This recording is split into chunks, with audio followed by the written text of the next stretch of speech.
નમસ્કાર, પ્રણામ મિત્રો, જય માતાજી. રાત્રે ઊંઘ થોડી મોડી આવી હતી, એટલે આજે રામલાલજીની આંખ મોડી ખુલી હતી. જ્યારે ઉઠ્યા ત્યારે સૂરજનો તડકો બારીમાંથી ગળાઈને અંદર આવી રહ્યો હતો. તેમણે ઓશિકા પાસે રાખેલા ચશ્મા હાથ ફેરવીને શોધ્યા, પહેર્યા અને ઘડિયાળ તરફ જોયું. 9 વાગવા આવ્યા હતા. અરે, મોડું થઈ ગયું. એ તો આવવાના જ હશે, મનમાં બબડ્યા. રામલાલજી લાકડીના ટેકે રૂમમાંથી બહાર આવ્યા. તેમનો દીકરો રાઘવ ત્યાં જ બેસીને નાસ્તો કરી રહ્યો હતો. તેઓ પણ તેમની પાસે આવીને બેસી ગયા. સુનીતા વહુ, મને પણ ચા આપ, રામલાલજીએ પોતાની વહુને કહ્યું. તો અંદર ઊભેલી સુનીતા મનમાં બળતી બબડવા લાગી. લો, ઉઠતાની સાથે જ હુકમ ચલાવવાનું શરૂ. વહુ નહીં જાણે કોઈ મશીન થઈ ગઈ, જેને આખો દિવસ ચાલવાનું કહો પણ ક્યારેય થાકે નહીં. અહીં અમે બંને છીએ જે આખો દિવસ એમની સેવામાં મરી રહ્યા છીએ, અને બીજી બાજુ મારા શેઠ શેઠાણી છે, જે કોઈ જવાબદારી લીધા વગર જિંદગીની મજા લઈ રહ્યા છે. મને તો લાગે છે મારી આખી જિંદગી એમની સેવામાં જ નીકળી જશે. ત્યારે જ દરવાજાની ઘંટડી વાગી. અને આ સમયે કોણ હશે? નાસ્તો પૂરો કરીને ઊભા થતાં રાઘવ બોલ્યો. સામે વકીલ સાહેબ ઊભા હતા. તેમના હાથમાં કાળા રંગની એક ફાઇલ હતી. રામલાલજીએ ઠંડા અવાજે કહ્યું, બેટા, મેં એમને બોલાવ્યા હતા. વસિયતનામું બનાવવું છે. અચાનક જ ઘરમાં એક અજીબ શાંતિ છવાઈ ગઈ. સુનીતા, જે રસોડામાં ચા બનાવી રહી હતી, તે થંભી ગઈ. તેના કાન શરબા થઈ ગયા અને આંખો પહોળી થઈ ગઈ. વસિયતનામું? અચાનક તેણે હાથ સાડીના બાલોમાં લૂછ્યા, ચા ગાળી અને ચૂપચાપ ચાને ટેવ પાડીને બહાર આવીને ઊભી રહી. વકીલે ચશ્મા સરખા કર્યા, ખુરશી ખેંચી અને કાગળ કાઢીને બોલ્યા, જોઈ લ્યો રામલાલજી, તમે જેવું કહ્યું હતું મેં એવા જ કાગળો તૈયાર કરાવી દીધા છે. એમ કહેતા વકીલ સાહેબે ઔપચારિક અવાજમાં વાંચવાનું શરૂ કર્યું. હું રામલાલ, પુત્ર ગોપાલદાસ, મારી પૂરી મિલકત, બંને પ્લોટ, વારસાગત મકાન, ખેતર અને બેંકમાં જમા રકમ મારા બંને દીકરાઓ અમિત અને રાઘવમાં સરખે ભાગે વહેંચું છું. આટલું સાંભળતા જ સુનીતાનો શ્વાસ જાણે અટકી ગયો. તેણે ચાની ટ્રે જોરથી ટેબલ પર પછાડી. અવાજ થયો પણ ફક્ત ચા નહોતી છલકાઈ, છલકાયો હતો તેમનો ગુસ્સો. સરખે ભાગે? સુનીતાનો અવાજ ધીમો હતો પણ અંદરથી ઉકળતો હતો. બાબુજી, આટલા વર્ષોથી અમે તમારી સેવા કરી રહ્યા છીએ. તમારી દરેક જરૂરિયાતનું ધ્યાન હું રાખું છું. રાઘવ દિવસ રાત પરસેવો પાડે છે, અને અમિતભાઈ, એમણે તો તમારા હાલચાલ પણ પૂછ્યા નથી. તો પછી બરાબરી કઈ વાત? નહીં. રામલાલજીની થાકેલી આંખોમાં એક સંકોચ અને લાચારી હતી. દીકરી? અમિત પણ મારો દીકરો છે. હું બંનેમાં ફરક કેવી રીતે કરું? તે 2 ડગલા આગળ આવી. તેના ચહેરા પર હળવું હાસ્ય હતું, એક કટાક્ષભર્યું હાસ્ય. તમે ફરક નથી કરી શકતા, પણ જોઈ તો શકો છો તમારા બંને દીકરાઓમાં કેટલો ફરક છે. શું 2 આંખો હોવા છતાં તમને તે દેખાતું નથી? રાઘવે સુનીતાનો હાથ દબાવ્યો અને ધીમેથી બોલ્યો, બસ સુનીતા, ચૂપ થઈ જા. બાબુજી જે સાચું સમજશે તે જ કરશે. પણ સુનીતાના ચહેરા પર તે સમયે એવી શાંતિ છવાયેલી હતી, જે કોઈ તોફાન પહેલાની ચેતવણી આપી રહી હતી. તે કંઈ પણ કહ્યા વગર રસોડામાં ચાલી ગઈ. હવે ત્યાં ફક્ત વસિયતનામાના કાગળોનો ખખડાટ સંભળાતો હતો. સાંજના સમયે જ્યારે રામલાલજી આરામ કરીને રૂમમાંથી બહાર આવ્યા, ત્યારે ઘરમાં શાંતિ હતી. બસ વારે વારે તેમની ખાંસીનો અવાજ ગૂંજતો હતો. તેમણે દરવાજા તરફ જોયું અને બૂમ પાડી, સુનીતા વહુ? કોઈ જવાબ ન આવ્યો. કદાચ તે રસોડામાં કામમાં હશે. તેમણે થોડો ઊંડો અવાજ કરીને દીકરાને બોલાવ્યો, રાઘવ, રાઘવ. રાઘવ રૂમમાંથી બહાર આવ્યો. શું થયું બાબુજી? રામલાલજીએ ગળા પર હાથ ફેરવતા કહ્યું, બેટા, ખાંસી વધી ગઈ છે. થોડી ચા મળી જાય તો ખાંસીમાં રાહત મળે. હમણાં લઈને આવું છું. બાબુજી કહીને રાઘવ રસોડામાં ગયો. સુનીતાને પોતાના કામમાં વ્યસ્ત જોઈ રાઘવ કંઈ પણ કહ્યા વગર જાતે ચા બનાવવા લાગ્યો. ચા બનાવતા બનાવતા રાઘવને પોતાના બાળપણના દિવસો યાદ આવી ગયા. બાળપણમાં જ્યારે બાબુજી માટીના ચૂલા પર ચા બનાવતા અને રોટલીઓ શેકતા, ત્યારે રાઘવ અને મોટા ભાઈ અમિત ત્યાં જ બેસીને તેમની રાહ જોતા. અમિત તો જલ્દી ખાઈ પીને રમવા નીકળી જતો, પણ રાઘવ હંમેશા બાપુજીના હાથે જમવાની અને ચા પીવાની જીદ કરતો. જ્યાં સુધી તેઓ પોતાનું કામ પતાવીને તેને પોતાના હાથથી ખવડાવી ન દે ત્યાં સુધી તે તેમની પાસે જ બેસી રહેતો હતો. રાઘવને પોતાના પિતામાં જ મા દેખાતી હતી. જ્યારે તે નાનો હતો ત્યારે જ તેની માનું મૃત્યુ થયું હતું. ત્યારથી લઈને આજ સુધી તે પોતાના પિતા સાથે જ રહ્યો. હવે સમય બદલાઈ ગયો હતો. હવે મોટો દીકરો અમિત પોતાની પત્નીને સાથે બેંગલુરુમાં રહેતો હતો. ત્યાં તેની સારી નોકરી હતી. એક મોટી કંપનીમાં કામ કરતો હતો. પરંતુ રાઘવ કાનપુરમાં જ રહેતો બાબુજી સાથે. રાઘવે પોતાના પિતાની દેખભાળની જવાબદારી કોઈ પણ સવાલ વગર ઉપાડી લીધી હતી. પણ સુનીતા એ જવાબદારી નિભાવતી તો હતી, પણ એક બોજ સમજીને. સવારથી રાત સુધી બાપુજીનું ખાવાનું, દવા અને જરૂરિયાતો પૂરી કરતાં કરતાં તેના મનમાં એક અજાણ્યો થાક ભરાઈ ગયો હતો. ચહેરા પર હંમેશા હળવી નારાજગી અને હોઠો પર ફરિયાદ રહેતી. પણ તેમ છતાં રાઘવના કહેવા પર મન વગર બધું નિભાવી રહી હતી. તેની સેવામાં પ્રેમ ન હતો, પણ એક સમજૂતી હતી. જ્યારે મોટા દીકરા અમિત અને તેની પત્ની નેનાએ રામલાલજીને પોતાની સાથે રાખવાની સાફ ના પાડી દીધી હતી. સારી સોસાયટીમાં તેમના ફ્લેટમાં બાબુજીને રહેવા માટે જગ્યા ન હતી. અમિતે સ્પષ્ટ કહી દીધું હતું, બાપુજી કાનપુરમાં જ બરાબર છે. તેમની દેખભાળ માટે અમારી પાસે સમય નથી. રામલાલજીએ આ બધું સાંભળ્યું હતું, પણ પોતાને સમજાવી લીધું હતું કે પોતાનો દીકરો છે, ક્યાંક ને ક્યાંક તેની પણ મજબૂરી હશે. પણ સુનીતાના મનમાં આ વાત ખૂંસી ગઈ હતી.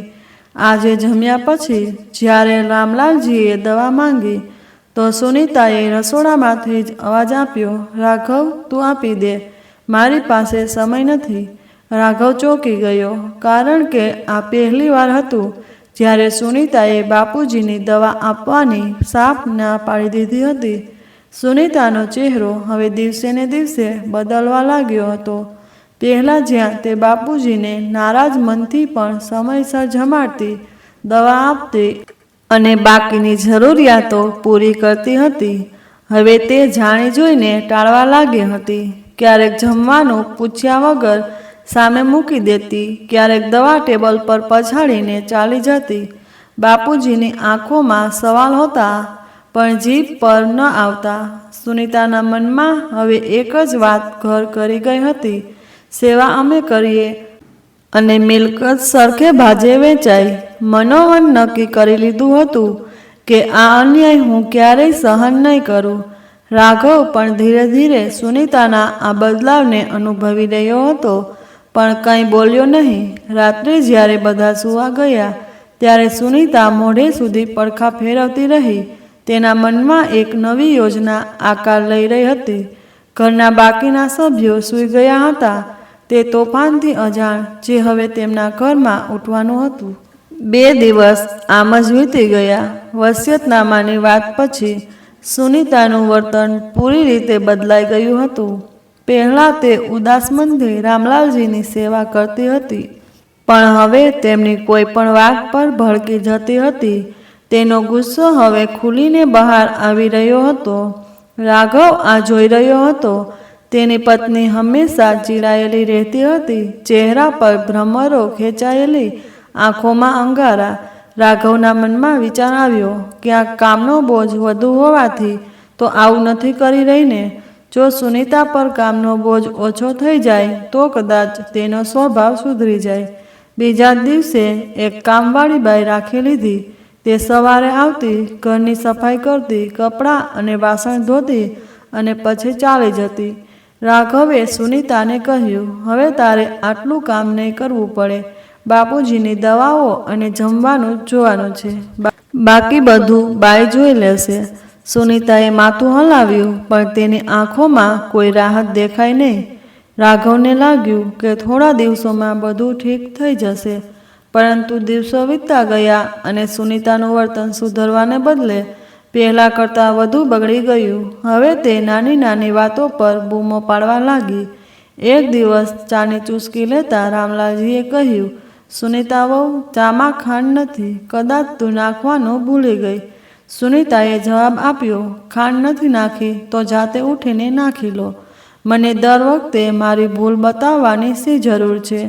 રાઘવે તેને ટોકી, સુનીતા આમ કેમ બોલી રહી છે? સુનીતાએ ઠંડી નજરથી તેને જોયું અને બોલી, જે સાચું છે તે જ બોલી રહી છું. તને નથી દેખાતું હું કેટલી થાકી ગઈ છું? રાઘવ ચૂપ રહ્યો, પણ તેને સમજાતું નહોતું કે કામવાળી બાઈ રાખ્યા પછી પણ સુનીતાની નારાજગી કેમ વધી રહી છે. પછી એક દિવસ એવા સમાચાર આવ્યા જેણે સુનીતાના ગુસ્સાની આગમાં ઘી નાખ્યું. એક દિવસ રામલાલજી સાથે ફોન પર વાત કરતા તેમના મોટા દીકરા અમિતે જણાવ્યું કે તેઓ તો પોતાના બાળકોને લઈને વિદેશ પ્રવાસે નીકળ્યા છે, પૂરા 1 મહિના માટે. સુનીતા સુધી જ્યારે આ વાત પહોંચી ત્યારે તે જાણે બળીને રાખ થઈ ગઈ. તેણે ઉતાવળમાં પોતાનો મોબાઈલ ઉઠાવ્યો અને પોતાની સોશિયલ મીડિયા પ્રોફાઇલ ખોલી. ત્યાં અમિત અને નૈનાની તસવીરો હતી. ક્યારેક દરિયા કિનારે, ક્યારેક આકાશની આમતી ઇમારતો સામે, તો ક્યારેક મોટા મોટા શોપિંગ મોલમાં હસતા મુસ્કુરાતા. કોઈ તસવીર નીચે એક કેપ્શન લખ્યું હતું, વેકેશન ઇન પેરેડાઇઝ, તો કોઈની નીચે લખ્યું હતું, લાઈફ ઇઝ બ્યુટીફુલ. સુનીતાનો ચહેરો ગુસ્સાથી લાલચોળ થઈ ગયો. તેણે ફોન ટેબલ પર પછાડ્યો અને બોલી, જુઓ, આ લોકો વિદેશમાં મજા કરી રહ્યા છે અને અહીં હું બાબુજીની નોકરાણી બનીને ફરી રહી છું. રાઘવે તેને સમજાવવાની કોશિશ કરી, સુનીતા, તને નોકરાણી કોણે કહ્યું? અને મને નથી લાગતું કે તે લોકોના ક્યાંય જવા કે ન જવાથી આપણને કોઈ ફરક પડવો જોઈએ. તે કંઈ પણ કરે, આપણને શું? પણ સુનીતા હવે સંભાળવાના મૂડમાં ન હતી. શું મતલબ આપણે શું? આટલા વર્ષોથી હું બાપુજીનો બોજ ઉપાડી રહી છું. તેમની દરેક જીદ, દરેક ફરિયાદ હું સહન કરું છું. રાઘવ, તું ઓફિસમાં થાકે છે તો હું અહીં થાકું છું, અને એ લોકો તે વિદેશમાં ફરી રહ્યા છે અને વસિયતનામામાં બરાબરનો હિસ્સો લેશે. આ ક્યાંનો ન્યાય છે? તેના અવાજમાં ગુસ્સો અને આંખોમાં આંસુ હતા. તે રાત્રે સુનીતા રસોડામાં ઊભી રહી. તેણે જમવાનું ન બનાવ્યું. ઓફિસથી પાછા ફરેલા રાઘવે પૂછ્યું, સુનીતા, બાપુજીને જમવાનું આપી દીધું? નથી આપ્યું. તો લાવ, હું આપી દઉં. સુનીતાએ જવાબ આપ્યો, મેં નથી બનાવ્યું. શું જમવાનું નથી બનાવ્યું? પણ કેમ? આજે મને નથી, તું બહારથી મંગાવી લે. હદ કરે છે સુનીતા. બાપુજી બહારનું જમવાનું કેવી રીતે જમશે? મને નથી ખબર. ખબર છે તો ફક્ત એટલું કે મારાથી તો હમણાં કંઈ નહીં બને. રાઘવ હેરાન હતો. પહેલાં સુનીતા થાકેલી હોવા છતાં કામ કરતી, પણ હવે તો જાણે તેને કામ ન કરવાનું બહાનું જોઈતું હતું.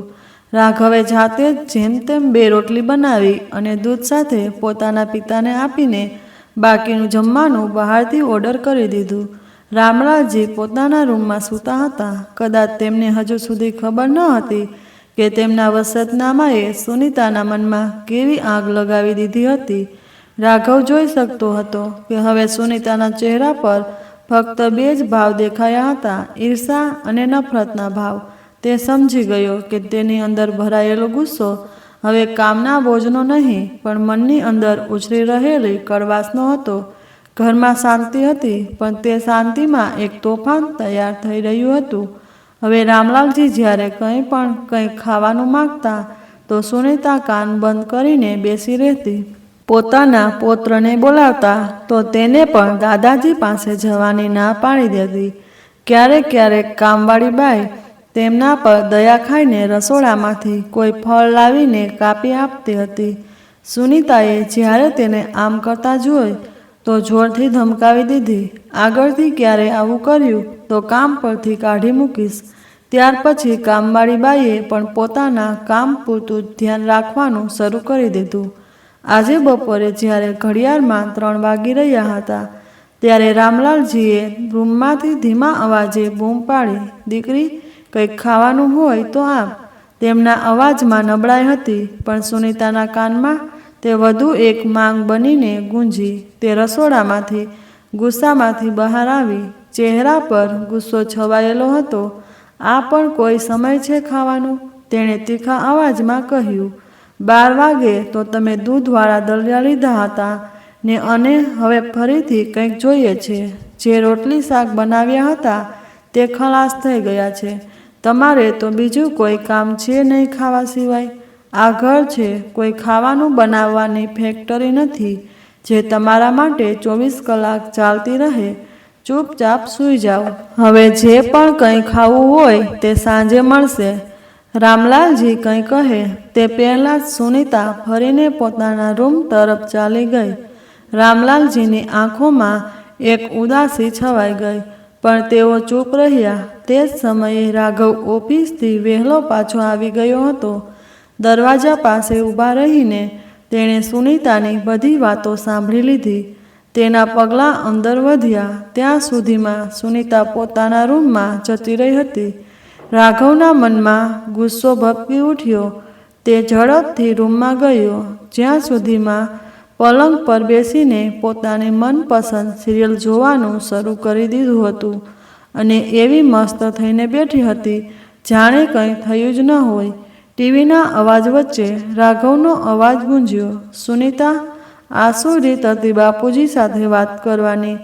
તે વૃદ્ધ છે, બીમાર રહે છે અને તું તેમની સાથે આમ બોલી રહી છે? સુનીતાએ રિમોટ નીચે મૂક્યું અને ફરીને રાઘવને જોયો. હા, બોલી રહી છું, અને શું કરું? દિવસ રાત તેમની સેવામાં ઊભી રહું, બધી ફરમાઈશો પૂરી કરતી રહું. દર 2 કલાકે કંઈક જોઈએ છે. હું પૂછું છું, મને પણ આરામ જોઈએ છે કે નહીં? હું માણસ છું, કોઈ મશીન નહીં. રાઘવનો ગુસ્સો વધુ વધ્યો. તને શરમ નથી આવતી? બાપુજીએ હંમેશા આપનું ધ્યાન રાખ્યું છે અને હવે જ્યારે આપણો વારો આવ્યો તેમનું ધ્યાન રાખવાનો ત્યારે તું આવું વર્તન કરી રહી છે. સુનીતા પણ હવે ભડકી ઉઠી. ધ્યાન રાખ્યું? હા, રાખ્યું હશે તમારું, પણ હું તો જ્યારથી લગ્ન કરીને અહીં આવી છું બોજની જેમ બેઠા છે મારા માથા પર, અને ઉપરથી વસિયતમાં અમિતભાઈને બરાબરનો હિસ્સો. તે વિદેશ ફરવાનો આનંદ લઈ રહ્યા છે. સોશિયલ મીડિયા પર રોજ 150 તસવીરો પોસ્ટ કરી રહ્યા છે આપણને બાળવા માટે. જ્યારે મોબાઈલ પર તેમની તસવીરો જોઉં છું ને મન તો થાય છે કે દિવાલમાં પછાડો મોબાઈલ. બસ, હવે બહુ થયું. હવે કાન ખોલીને સાંભળી લે રાઘવ, કાં તો આ ઘરમાં બાપુજી રહેશે કાં તો હું રહીશ. રૂમમાં શાંતિ છવાઈ ગઈ. રાઘવ સ્તબ્ધ હતો. સુનીતાની વાતો તેની છાતીમાં ખંજરની જેમ ખૂંચી. તે કંઈક કહેવા માગતો હતો પણ શબ્દ ન નીકળ્યા.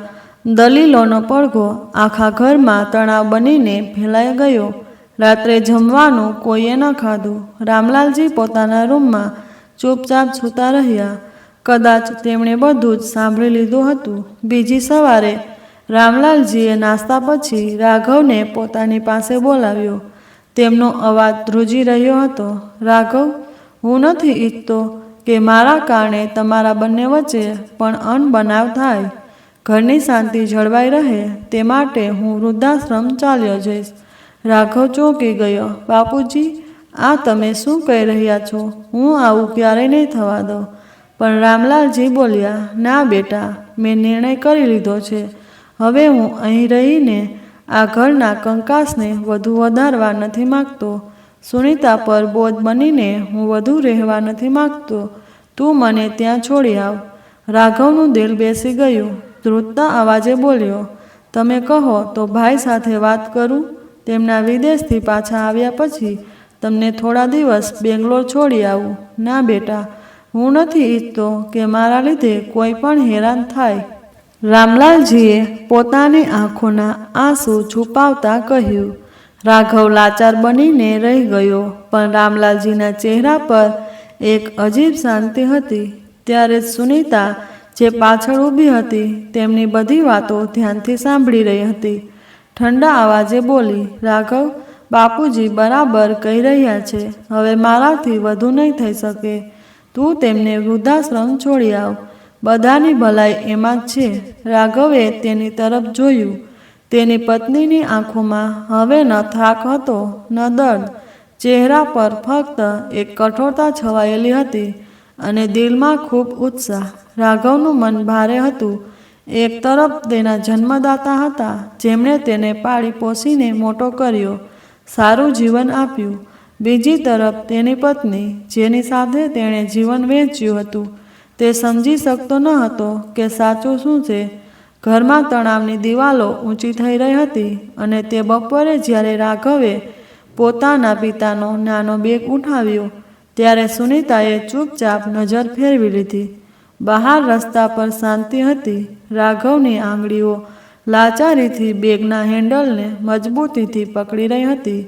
તેણે ફરી એકવાર સુનીતા તરફ જોયું. કદાચ આશા હતી કે તે કંઈક કહેશે, તેને રોકશે, પરંતુ ના. તેની આંખોમાં કોઈ ભાવ ન હતો. આ તો તેના માટે કોઈ બોજમાંથી મુક્તિની ક્ષણ હતી.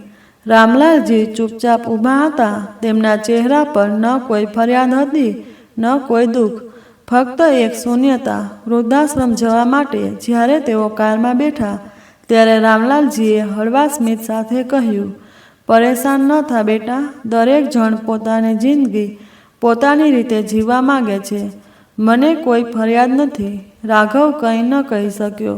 કાર આગળ વધી ગઈ. વૃદ્ધાશ્રમના ગેટ પર પહોંચીને રાઘવની હિંમત જવાબ દેવા લાગી હતી. ગાડી રોકીને તે થોડીવાર એમ જ બેસી રહ્યો. રામલાલજીએ હળવા અવાજે કહ્યું, ચાલ બેટા, મોડું ન કર. રાઘવની આંખોમાં આંસુ હતા, પણ તેને તેમને વહેવા ન દીધા. તે ગાડીમાંથી ઉતર્યો, બેગ ઉઠાવ્યો અને પોતાના પિતા સાથે અંદર ગયો. રાઘવે દસ્તાવેજોની ઔપચારિકતા પૂરી કરી અને જતા પહેલા પિતાના પગ સ્પર્શ કર્યા. ખુશ રહેજે બેટા, તેમણે આશીર્વાદ આપ્યા. પરંતુ રાઘવનો અવાજ ગળામાં રૂંધાઈ ગયો. તે કંઈ પણ કહ્યા વગર ઝડપથી ફર્યો અને બહાર નીકળી ગયો. પાછો ગાડીમાં આવીને બેઠો તો માથું સ્ટેરિંગ પર રાખીને ધ્રુસકે ધ્રુસકે રડી પડ્યો. ઘણીવાર પછી જ્યારે તે ઘરે પહોંચ્યો, ત્યારે દરવાજા પર સુનીતા ઊભી હતી. ચહેરા પર સંતોષની હળવી ઝલક હતી. છોડી આવ્યા, તેણે સપાટ અવાજે કહ્યું. રાઘવે કોઈ જવાબ ન આપ્યો. તે અંદર ગયો અને સીધો પોતાના રૂમમાં જઈને પલંગ પર સૂઈ ગયો. સતનને થાકી રહેતા તેને મગજમાં એક અજીબ બેચેની હતી. બીજે દિવસે રવિવાર હતો. સુનીતા આજે ખૂબ મોડી ઉઠી હતી. તેના માટે આ સવાર ખૂબ સુખદ હતી, કારણ કે દર રવિવારની જેમ તેને બાપુજી માટે ચા બનાવવાની ઉતાવળ ન હતી. આજે ઘરમાં ખાંસીનો અવાજ નહોતો ગુંજી રહ્યો. એક અલગ જ પ્રકારનું સુકૂન અનુભવી રહી હતી.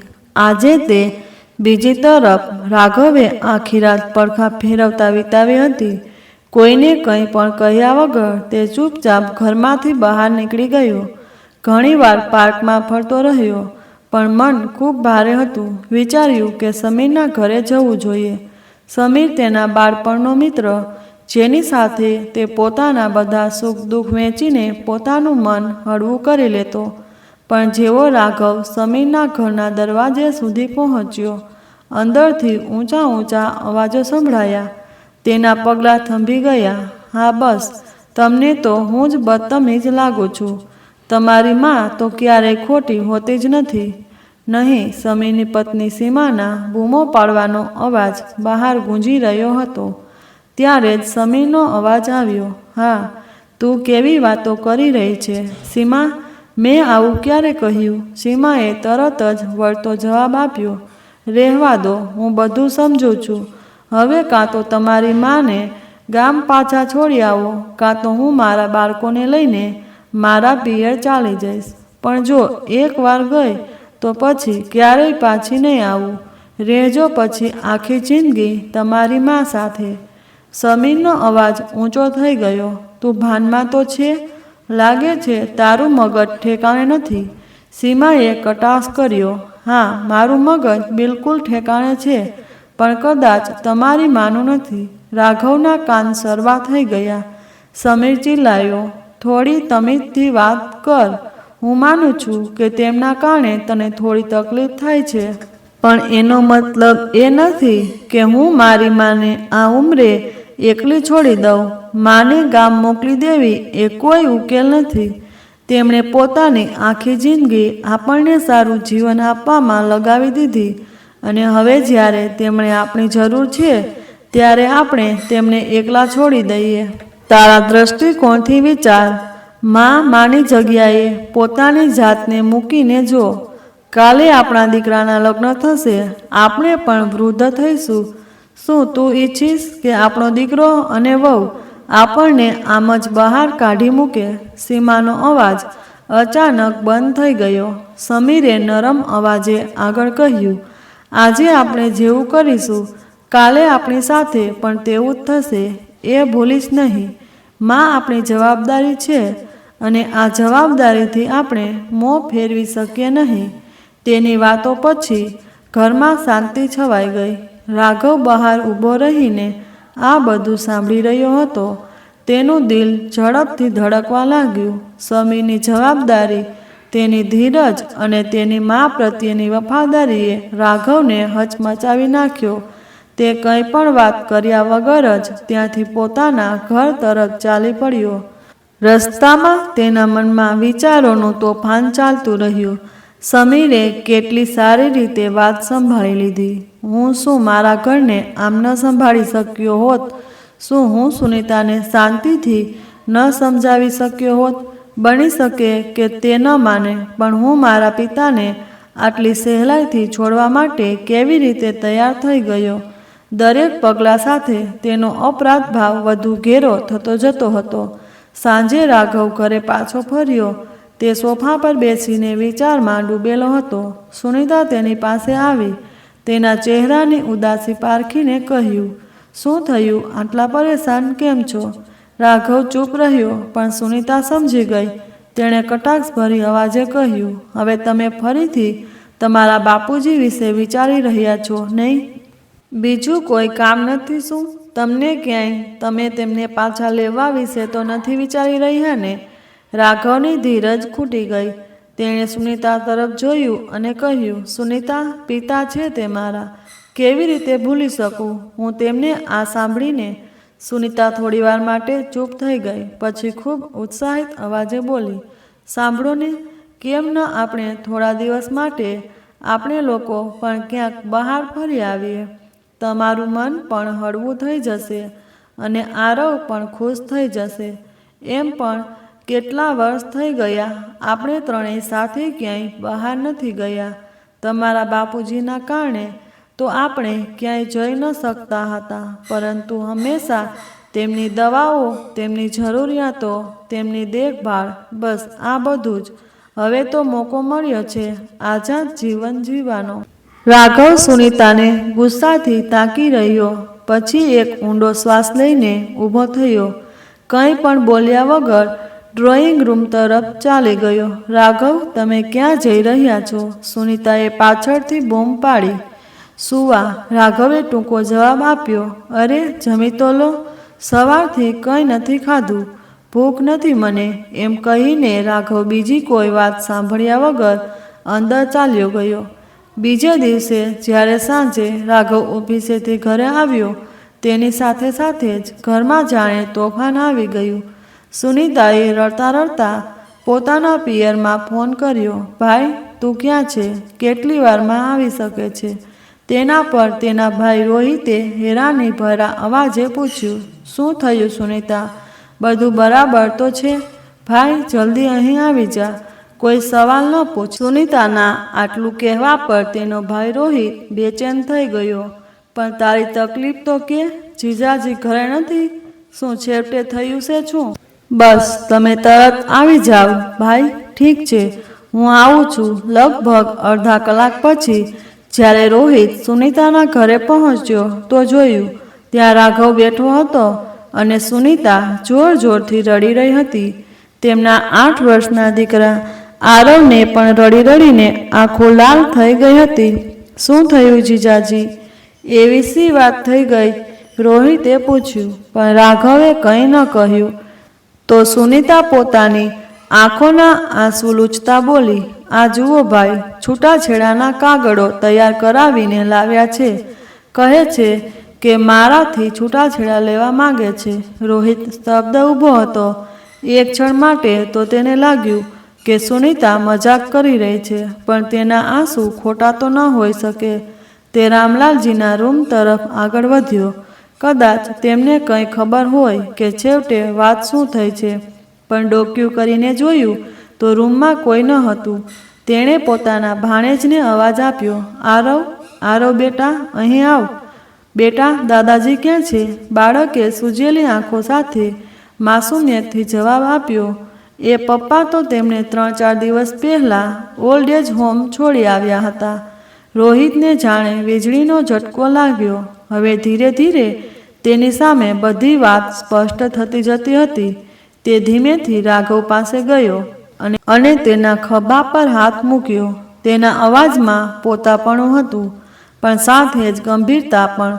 જીજાજી, કોઈ સમસ્યા હતી તો અંદર બેસીને વાત કરી લેવાય, પણ એક ઝટકામાં છૂટાછેડાનો આટલો મોટો નિર્ણય લઈ લેવો ઠીક નથી. બસ આટલું સાંભળતા જ રાઘવની ધીરજનો બંધ તૂટી ગયો. તેની આંખોમાંથી આંસુ છલકાઈ પડ્યા.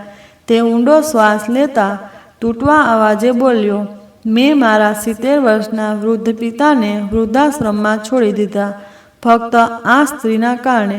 તારી બહેને તો જાણે કસમ ખાધી હતી કે તેમને ઘરમાંથી કાઢીને જ રહેશે. ન તો પોતે તેમની સાથે સારી રીતે વાત કરતી, ન તો બાળકને તેમની પાસે જવા દેતી હતી. તેમનું જીવવું હરામ કરી નાખ્યું હતું. નોકરાણીને પણ ના પાડી દીધી હતી કે બાપુજીની કોઈ મદદ ન કરે. પરેશાન થઈને તેમણે જ કહી દીધું, મને વૃદ્ધાશ્રમ મોકલી દો. રાઘવે બંને હાથથી પોતાનો ચહેરો ઢાંકી દીધો અને ધ્રુસકે ધ્રુસકે રડી પડ્યો.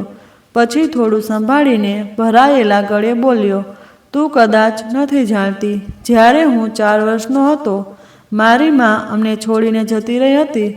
બાપુજીએ પછી ક્યારેય બીજા લગ્ન ન કર્યા, ફક્ત એટલા માટે કે અમારા જીવનમાં કોઈ સાવકીમાં ન આવે.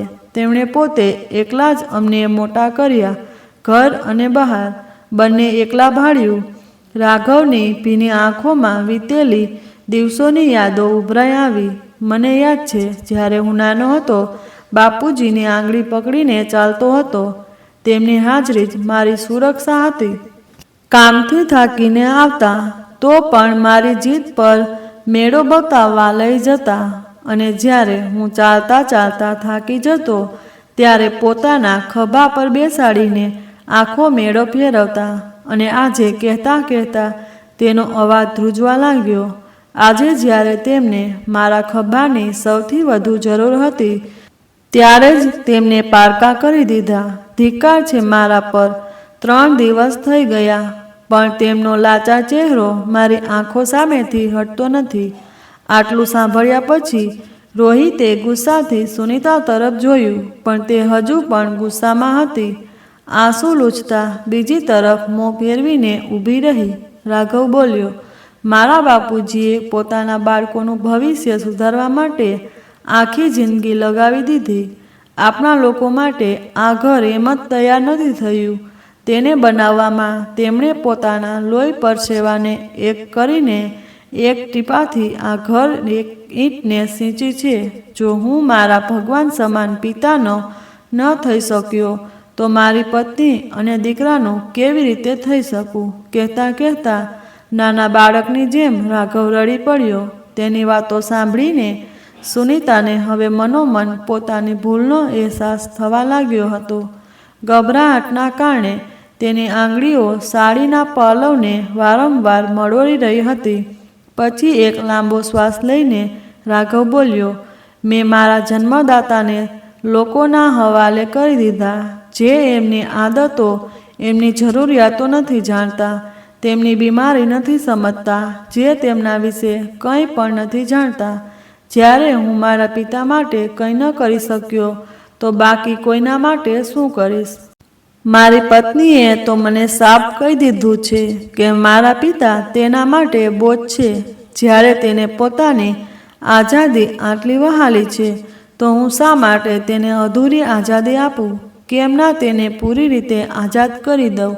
રાઘવના શબ્દ સાંભળતા જ સુનીતાનું દિલ કંપી ઉઠ્યું. તેણે ભીની આંખોથી તેની તરફ જોયું, પણ રાઘવની વાત હજુ પૂરી નહોતી થઈ. જ્યારે હું મા વગર ઉછરી શકું છું તો મારો દીકરો પણ બાપ વગર ઉછરી જશે.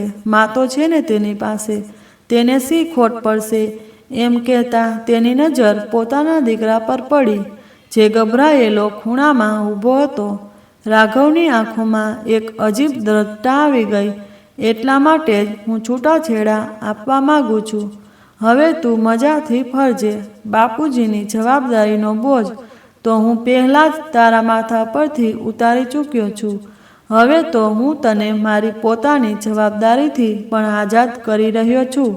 પણ ચિંતા ન કરીશ, મારી બધી મિલકત તારી પાસે રહેશે. બધું છોડીને હું મારા બાપુજી પાસે વૃદ્ધાશ્રમમાં જ રહીશ. ઓછામાં ઓછો એક સંતોષ તો રહેશે મનમાં કે બાપુજીના જીવનના અંતિમ તબક્કામાં હું તેમની સાથે, તેમની પાસે રહી શકીશ. સુનીતાને જાણે કરંટ લાગ્યો. તેણે ફાટી આંખોથી રાઘવ તરફ જોયું. રાઘવે માથું ઝુકાવી લીધું. તેનો અવાજ હવે ઠંડો પડી ચૂક્યો હતો. આજે મારા પિતા 2 દીકરા હોવા છતાં વૃદ્ધાશ્રમમાં રહી રહ્યા છે. આ હિસાબે તો છેવટે મારે પણ ત્યાં જ જવાનું થશે. તું શા માટે હમણાં જ ન ચાલ્યો જાવ?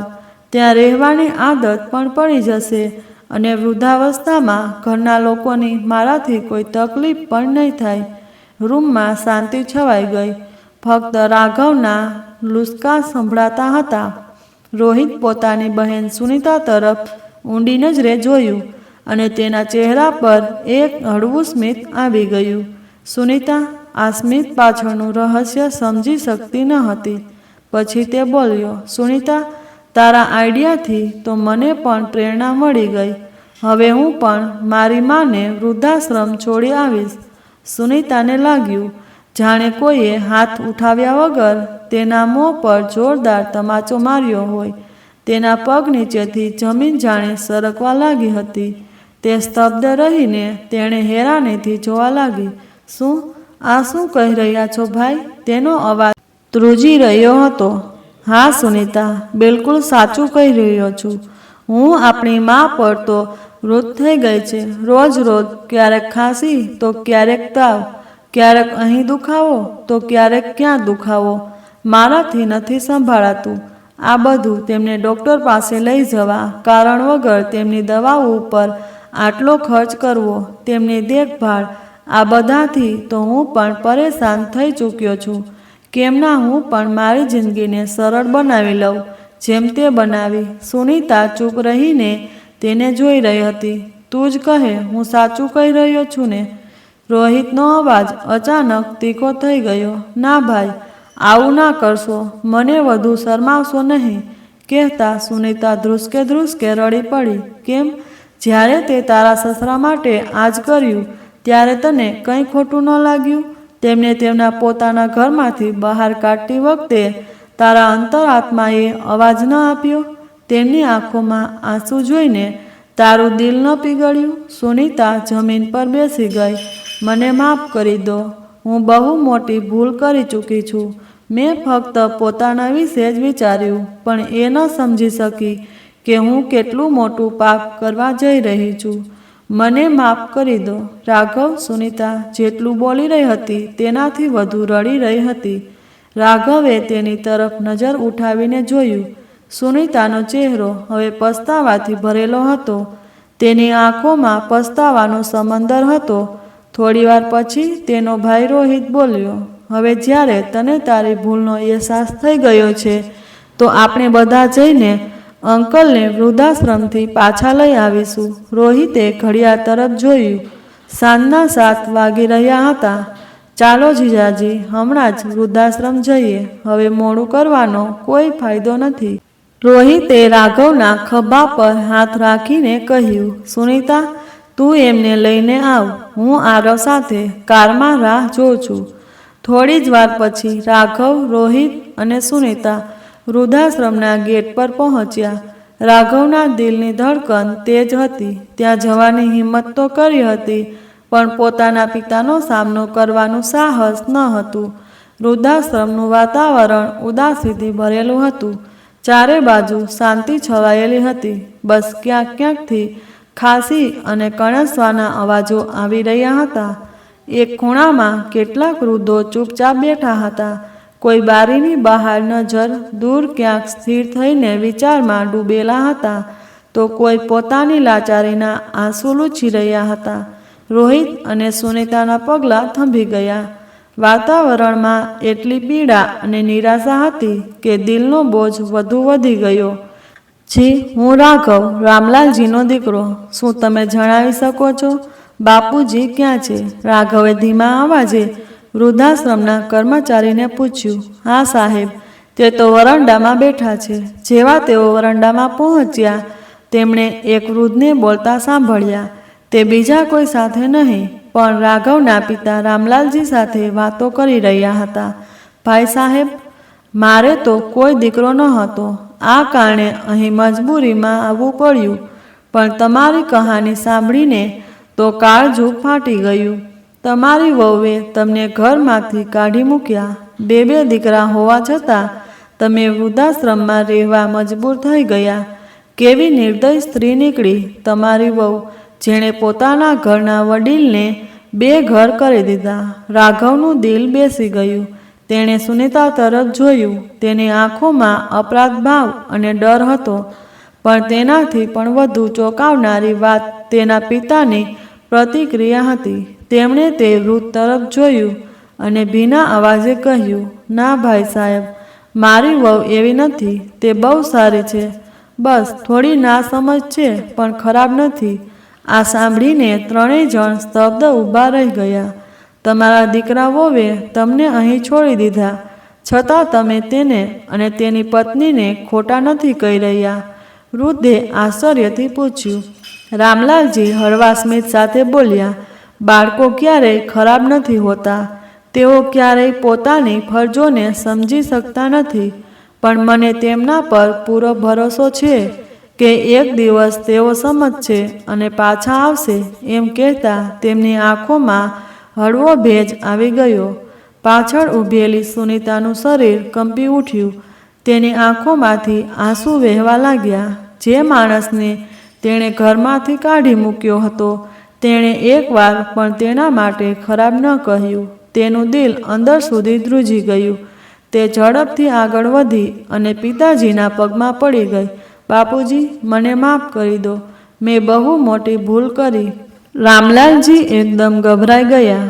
તેમણે જલ્દીથી સુનીતાને ઉઠાડવાની કોશિશ કરી. અરે ના દીકરી, આમ ન કર. ઊભી થા.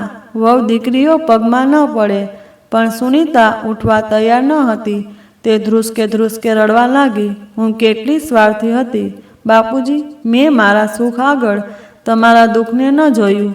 મને સમજાયું નહીં કે તમે અમારા પરિવારનો પાયો છો અને હું તમને જ ઘરમાંથી કાઢવાની જીદ કરી બેઠી. તેના આંસુ જમીન પર ટીપે ટીપે ટપકી રહ્યા હતા. મને માફ કરી દો બાપુજી, તે વારંવાર કહી રહી હતી.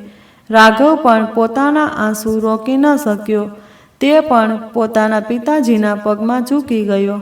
બાપુજી, હું પણ દોષી છું. મેં મારી પત્નીની જીદ આગળ ઝૂકીને તમારું અપમાન કર્યું. હું બહુ શરમ અનુભવું છું.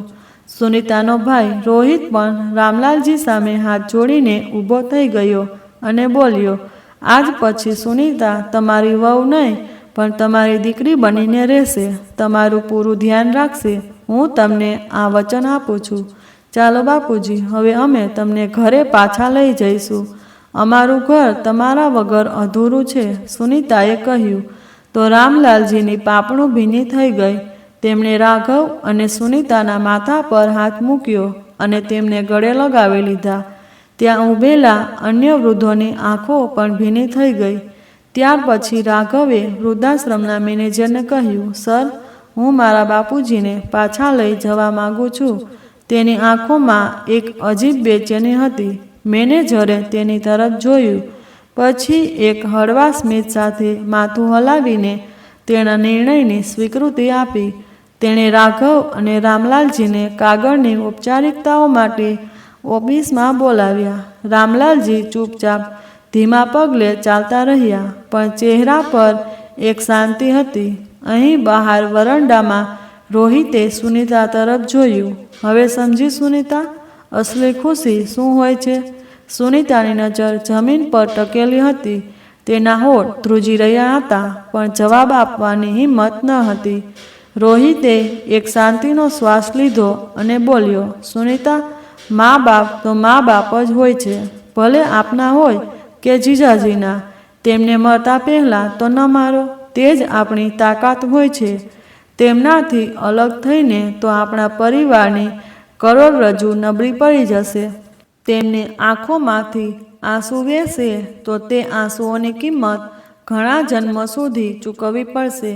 જો આપણા મા બાપ દુઃખી છે તો આપણી પાસે બધું હોવા છતાં પણ શાંતિ નહીં હોય. શાંતિ તો ફક્ત મા બાપના છાંયડા નીચે જ હોય છે. સુનીતાનું ગળું રૂંધાઈ ગયું.